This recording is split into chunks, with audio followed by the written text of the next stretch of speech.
Breaking news చూస్తున్నాం. America అధ్యక్షుడు Donald Trump భారత్కు శుభవార్త చెప్పారు.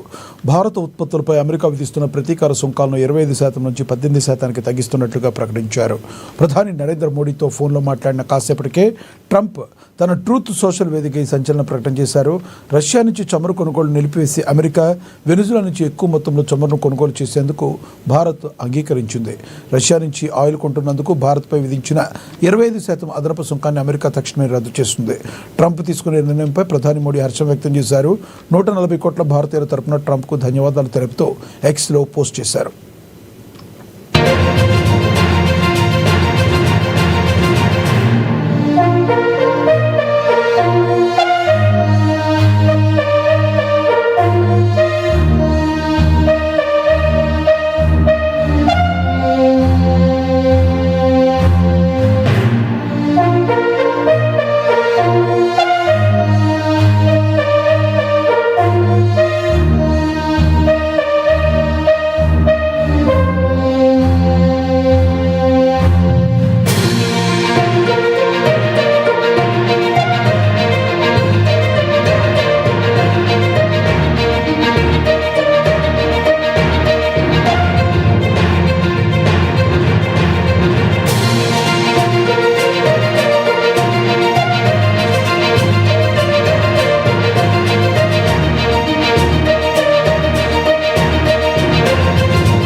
అమెరికా అధ్యక్షుడు డొనాల్డ్ ట్రంప్ భారత్కు శుభవార్త చెప్పారు. భారత ఉత్పత్తులపై అమెరికా విధిస్తున్న ప్రతీకార సుంకాలను 25% నుంచి 18% తగ్గిస్తున్నట్లుగా ప్రకటించారు. ప్రధాని నరేంద్ర మోడీతో ఫోన్లో మాట్లాడిన కాసేపటికే ట్రంప్ తన ట్రూత్ సోషల్ వేదిక సంచలన ప్రకటన చేశారు. రష్యా నుంచి చమురు కొనుగోలు నిలిపివేసి అమెరికా వెనిజులా నుంచి ఎక్కువ మొత్తంలో చమురును కొనుగోలు చేసేందుకు భారత్ అంగీకరించింది. రష్యా నుంచి ఆయిల్ కొంటున్నందుకు భారత్పై విధించిన 25% అదనపు సుంకాన్ని అమెరికా తక్షణమే రద్దు చేసింది. ట్రంప్ తీసుకునే నిర్ణయంపై ప్రధాని మోడీ హర్షం వ్యక్తం చేశారు. 140 కోట్ల భారతీయుల తరపున ట్రంప్కు ధన్యవాదాలు తెలుపుతూ ఎక్స్లో పోస్ట్ చేశారు.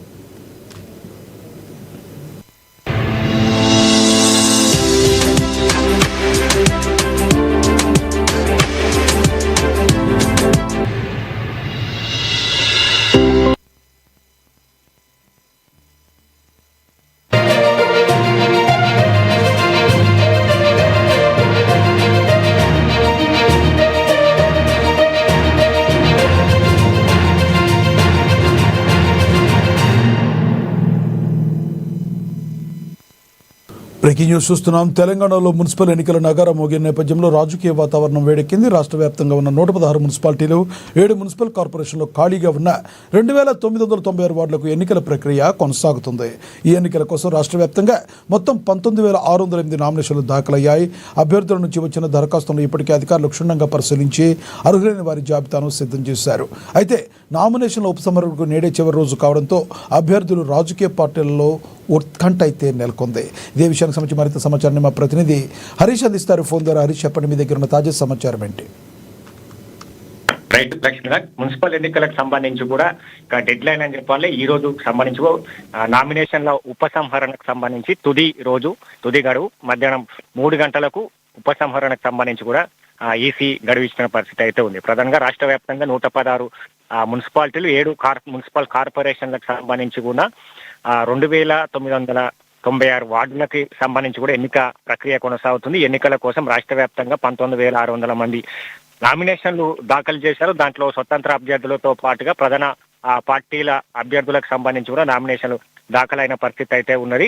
ఇక ఈ రోజుకు సంబంధించి కూడా నేడు చివరి రోజు వాళ్ళు నామినేషన్ సంబంధించి ఎవరు విత్డ్రా చేసుకుంటారనే అంశం పైన, ఎందుకంటే ప్రధాన పార్టీలు కావచ్చు, ఒకవైపు స్వతంత్ర అభ్యర్థులకు సంబంధించి కూడా చాలా వరకు నామినేషన్ దాఖలు చేసిన పరిస్థితులు అయితే ఉన్నాయి. ఒక పార్టీ నుంచి బీఫామ్ రాని ఏదైతే అభ్యర్థులు ఆ స్వతంత్ర అభ్యర్థులుగా బరిలో నిలిచిన నేపథ్యం ఉంది. వాళ్ళు కూడా నామినేషన్ దాఖలు చేశారు.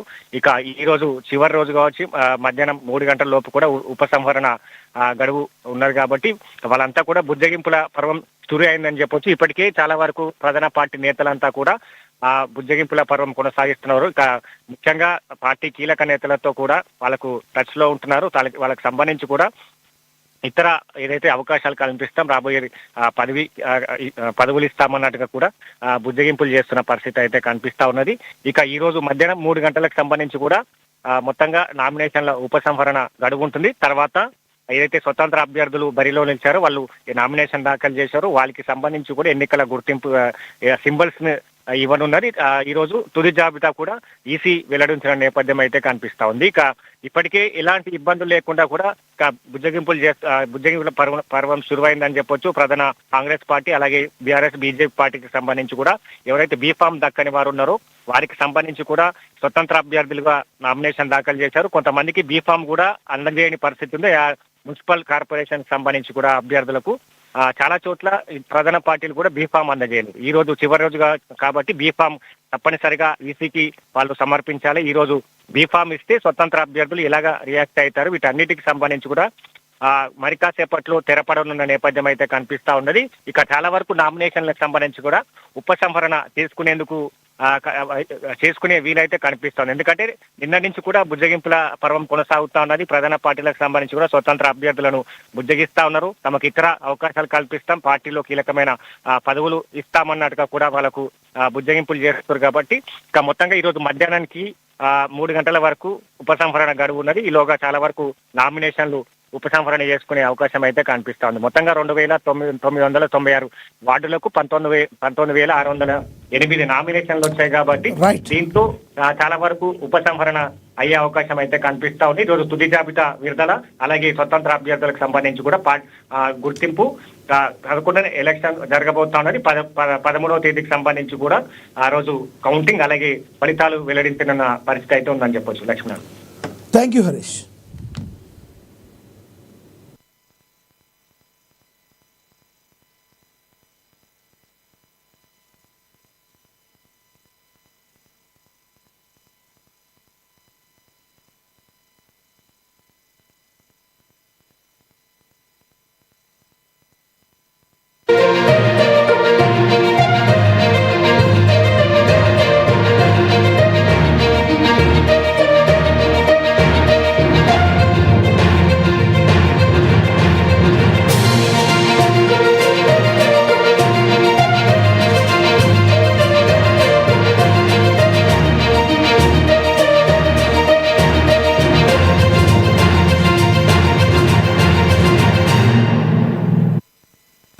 బ్రేకింగ్ న్యూస్ చూస్తున్నాం. ఇవాళ ఏపీ కేబినెట్ భేటీ ఉంది.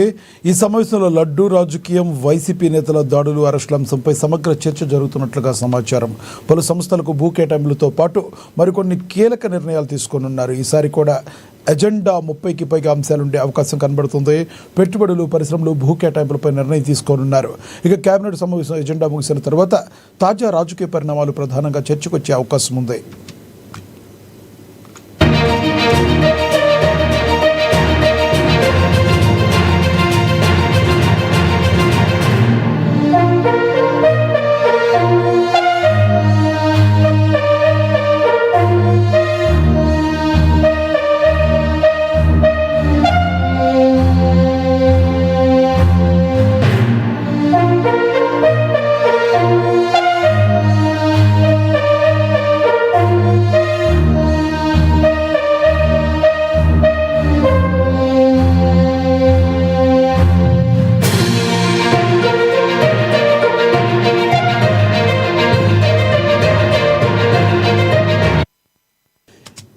ఇవాళ ఏపీ కేబినెట్ భేటీ అవనుంది.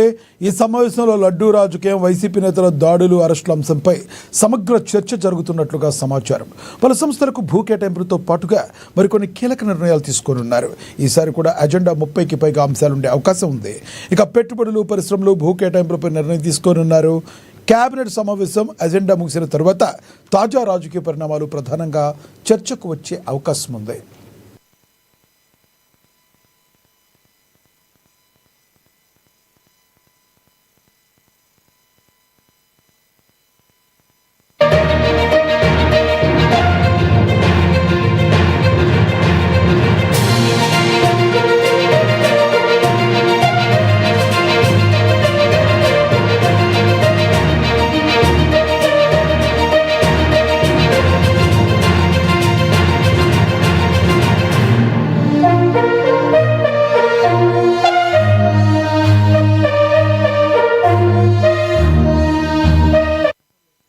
బుల్లెలో మరో బ్రేకింగ్ న్యూస్ చూస్తున్నాం. నేడు రైల్వే కోడూరు జనసేన ఎమ్మెల్యే అరవ శ్రీధర్పై పార్టీ నియమించిన కమిటీ విచారణ జరపనుంది. ఈ రోజు విచారణ కమిటీ ఎదుట హాజరు కావాలని అరవ శ్రీధర్ను ఆదేశించింది. ఎమ్మెల్యే అరవ శ్రీధర్ తనను మోసం చేశారంటూ ఓ మహిళ ఆరోపించిన నేపథ్యంలో జనసేన త్రిసభ్య కమిటీని నియమించింది. ఈరోజు పార్టీ నియమించిన త్రిసభ్య కమిటీ రైల్వే కోడూరులో పర్యటించనుంది. అయితే ఇప్పటి వరకు అజ్ఞాతంలో ఉన్న అరవ శ్రీధర్ త్రిసభ్య కమిటీ ఎదుట హాజరవుతారా లేక హాజరు కారా అన్న దానిపై తీవ్ర ఉత్కంఠ నెలకొంది.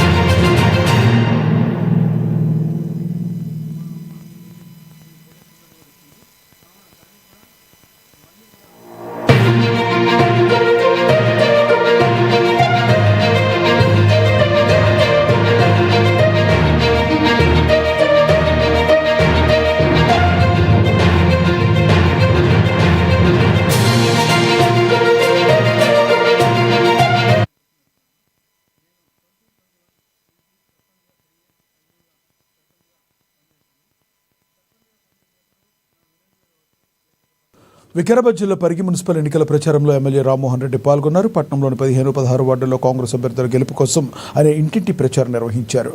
ఈ సందర్భంగా రాష్ట్రంలో కాంగ్రెస్ ప్రభుత్వం ఉందని, మున్సిపాలిటీలో కూడా కాంగ్రెస్ చైర్మన్ ఉంటేనే పట్టణ అభివృద్ధి వేగంగా జరుగుతుందని పేర్కొన్నారు. గత ప్రభుత్వం మున్సిపాలిటీని విస్మరించిందని ఆరోపించారు. ఇప్పుడు కాంగ్రెస్ హయాంలోనే కోట్లాది రూపాయలతో అభివృద్ధి పనులు చేపడుతున్నామని ఓటర్లకు వివరించారు. ఏం కావాలంటే అది అర్ధరాత్రి మీరున్న మీ వెంబడి ఏ పని చేయాలన్నా చేతి గుర్తుకు ఓటేసి గెలిపే. పార్లమెంట్ లోపల మనకు 7 అసెంబ్లీ కాన్స్టిట్యున్సీలు ఉన్నాయి. మహేశ్వరం, రాజేంద్ర నగర్, షేర్లింగంపల్లి, చెవెల్ల, వికారాబాద్, తాండూర్, పరిగి. ఈ అన్ని 7 అసెంబ్లీలో అన్నిటికంటే ఎక్కువ ఓట్లు నాకు వచ్చినాయి. 25,000 ఓట్లు మెజార్టీ వచ్చిందా, అవతల మీద 25,000 మెజార్టీ వచ్చింది. ఆ 25,000 మెజార్టీ నాకు వేసినందుకు నేను మీ రుణం తీసుకోవాలంటే మీకు కావాల్సిన అవసరాలన్నీ కూడా తీర్చాలి. దాని గురించే నేను ప్రతి ఇంటికి పోవాలని డిసైడ్ చేసుకున్నాను. మన మున్సిపాలిటీలో ఉన్న ప్రతి ఇంటికి పోవాలని డిసైడ్ చేసుకున్నా. ఇంతవరకు తెలంగాణలో ఏ ఎమ్మెల్యే కూడా ఇంటింటికి పోయి ఒక ఎమ్మెల్యే మున్సిపల్ కౌన్సిలర్ గెలిపిమని చెప్పి నేను అడగలే. కానీ మీరు నా మీద పెద్ద బాధ్యత పెట్టారు. ఏం బాధ్యత? 7 అసెంబ్లీ కాన్స్టిట్యున్సీలో అత్యధిక మెజార్టీ నాకు ఇచ్చింది. అన్నమయ్య జిల్లా మదనపల్లి కేంద్రంగా ప్రజా సమస్యల పరిష్కార వేదిక కార్యక్రమం నిర్వహించారు. జిల్లా కలెక్టరేట్లోని PGRS హాల్లో జరిగిన ఈ కార్యక్రమంలో జిల్లా కలెక్టర్ నిశాంత్ కుమార్ స్వయంగా అర్జీదారు నుండి వినతులను స్వీకరించారు. ప్రజల నుంచి వచ్చే ప్రతి అర్జీని సకాలంలో నాణ్యతతో పరిష్కరించాలని అధికారులను ఆదేశించారు. ముఖ్యమంత్రి స్వయంగా ఈ ఫిర్యాదులపై సమీక్ష చేస్తున్నారని, అధికారులు క్షేత్రస్థాయిలో పర్యటించి సమస్యల పరిష్కారానికి కృషి చేయాలని స్పష్టం చేశారు.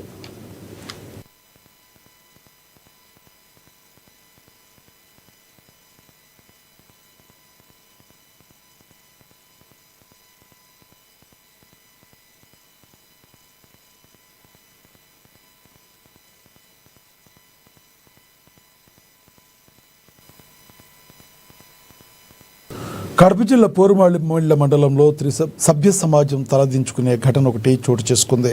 ఓ గురువు మధ్యలో విద్యార్థిని పట్ల అసభ్యంగా ప్రవర్తించాడు. కుండుగారిపల్లి గ్రామంలో ఈ ఘాతుకాన్ని గమనించిన స్థానికులు సదరు ఉపాధ్యాయుని చితకబాదారు. తల్లిదండ్రుల తర్వాత దైవంగా భావించే గురువులే ఇలాంటి పనులకు పాల్పడితే పిల్లలను బడికి పంపాలంటేనే ఎంతో భయం వేస్తుందని స్థానికులు వాపోతున్నారు. తక్షణమే ఉపాధ్యాయుడిపై కఠిన చర్యలు తీసుకోవాలని వారు డిమాండ్ చేస్తున్నారు.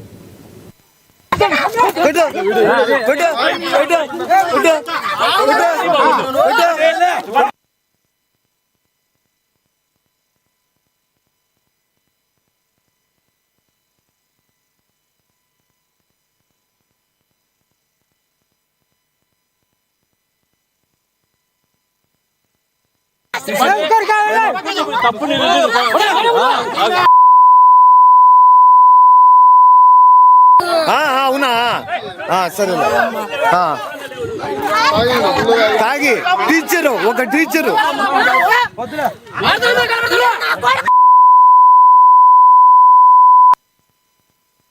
రామగుండం కార్పొరేషన్ ఎన్నికల నేపథ్యంలో రాజకీయాలు ఒక్కసారిగా వేడెక్కాయి. 1వ డివిజన్ బీజేపీ అభ్యర్థి రీమా బిశ్వాస్ తన పోలీసులు బలవంతంగా తీసుకెళ్లి నామినేషన్ విత్డ్రా చేయించారని ఆరోపించారు. కాంగ్రెస్ అభ్యర్థి ఏకగ్రీవం కావడం కోసమే పోలీసులు రంగంలోకి దించి తనను తన కుటుంబాన్ని చంపేస్తామని బెదిరించారని ఆమె ఆవేదన వ్యక్తం చేశారు. దీనిపై బీజేపీ రాష్ట్ర నాయకులతో కలిసి పోలీస్ కమిషనరేట్లో ఏసీపీకి ఫిర్యాదు చేశారు.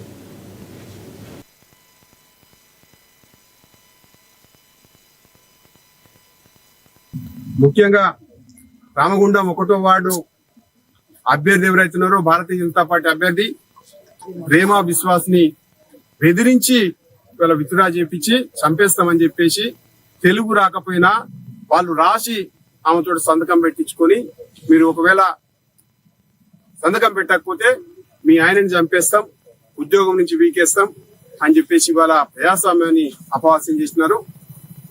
మక్కాన్ సింగ్ ఎమ్మెల్యే ఈ గుండాయిజం ఎన్ని రోజులు నడవది. నువ్వు చేస్తున్నటువంటి 1వ వార్డు అభ్యర్థి ఎవరైతున్నారో రౌడీ షీటర్, అతని పైన మర్డర్ కేసులు ఉన్నాయి. అతను ఇవాళ ఎలక్షన్ ఆఫీస్ చుట్టూ ఎవరిని నామినేషన్ వేయకుండా గుండాలను పెట్టుకొని ఇవాళ మొత్తం ఎక్కడికక్కడ ఎలక్షన్స్ ని ఇనామినస్ చేసుకోవాలనేటువంటి ప్రయత్నం చేస్తా ఉన్నారు. ప్రజలు కనుక ఓటేస్తే గెలిచేటువంటి పరిస్థితి లేదు. అందుకోసమనే ఇవాళ ఈ రకమైనటువంటి ప్రయత్నం చేసి ఇనానమస్ చేసుకోవాలనేటువంటి ప్రయత్నం చేస్తా ఉన్నారు. నీకు జాబ్ ఎట్లా ఇచ్చారు అనేసరికి కాంట్రాక్టర్ని బ్లాక్ లిస్ట్ చేస్తామని చెప్పి ఇట్లా మాట్లాడారు. కాంట్రాక్ట్ కూడా భయపడి మాట్లాడేసరికి నామినేషన్ విత్డ్రాల్ చేస్తే కేసు అనేది ఏం ఉండదు, ఏ కేసు ఉండదు అని చెప్పేసరికి నేను భయపడి సరే నేను నామినేషన్ విత్డ్రాల్ చేసుకుంటా అని చెప్పాను. చెప్పేసరికి ఒకే బయట వెయిట్ చేయండి అని ఇంటికాడికి ఆటో పంపించారు. మామూలుని పంపించి ఆరో దగ్గర తీసుకెళ్లారు. తీసుకెళ్ళిన తర్వాత నన్ను స్టేషన్ నుంచి అక్కడ తీసుకుపోయిన తర్వాత ఆరో ముందట ఒక ఫామ్ ఇచ్చి రాయండి అంటే నేనైతే ఏం రాయను, మీరు సంతకం ఎక్కడ పెట్టమంటే అక్కడ సంతకం పెడతా అని అన్నా. అనేసరికి కాంగ్రెస్ తరపు నుంచి వచ్చిన వ్యక్తి రాసిన తర్వాత సిగ్నేచర్ పెట్టింది. అవ్వదాకా మా వాళ్ళు కూడా తెలియదు నామినేషన్ విత్డ్రాల్ చేస్తున్నామని చెప్పి. పోవడగానే నామినేషన్ విత్డ్రాల్ ఎందుకు అంటే నా మీద ఇట్లా కేసు వేసారు అందుకే విత్డ్రాల్ చేయాల్సి వస్తుంది అని మా వాళ్ళకు కూడా అదే మాట చెప్పాను. అదే జరిగింది. తర్వాత అక్కడ నుంచి వచ్చిన తర్వాత ఇక్కడ ఎన్టీఆర్ జిల్లా ఇబ్రహీంపట్నం మున్సిపల్ కార్యాలయం వద్ద ఉద్రిక్తత నెలకొంది. మహిళా పారిశుధ్య కార్మికులను కించపరిచేలా మాట్లాడిన మున్సిపల్ రెవెన్యూ ఆఫీసర్ రామకృష్ణపై చర్యలు తీసుకోవాలని కోరుతూ కార్మికులు ఆందోళన చేపట్టారు. బహిరంగ క్షమాపణ చెప్పకుంటే ఆందోళన ఉధృతం చేస్తామని హెచ్చరించారు. సామాజిక బాధ్యత కలిగిన సామాజిక కార్యకర్తలు విలేకరుపై చర్యలు తీసుకోవాలి. ఎలా మాట్లాడాలి ఏంటి అనేది తెలియకుండా ఫోన్ లో మాట్లాడుతుంటే దాన్ని ట్యాప్ చేసి ఈరోజు గ్రూపుల్లో విలేకర్ ఆనంద్ ద్వారా గ్రూపుల్లో పెట్టించడం మహిళల్ని మనోభావాల్ని కించపరచడం తప్ప మరొకటి కాదు. కాబట్టి తక్షణమే ఆర్ఓ ఎవరైతే రామకృష్ణ ఉన్నాడో సస్పెండ్ చేయమని చెప్పి కలెక్టర్ గారిని అదేవిధంగా మున్సిపల్ అధికారులను కూడా మేము డిమాండ్ చేస్తా ఉన్నాం. ఇప్పుడు ఏదైతే సామాజిక కార్యకర్తగా బోస్ గారు ఉన్నారో అదే విధంగా విలేకర్ గారు ఉన్నారో వాళ్ళు కూడా మహిళలు విషయాలు వచ్చినప్పుడు దాన్ని ఆఫ్ చేయకుండా గ్రూపుల్లో పోస్ట్ చేయడాన్ని మేము తప్పుపడతా ఉన్నాం. వారిపైన ఈరోజు హెచ్చరించమని పోలీసు వారికి తెలియజేశాం. పోలీసు వారు తీసుకునే చర్యలు ఏ విధంగా ఉంటాయో దాన్ని బట్టి ఫర్దర్ గా రేపు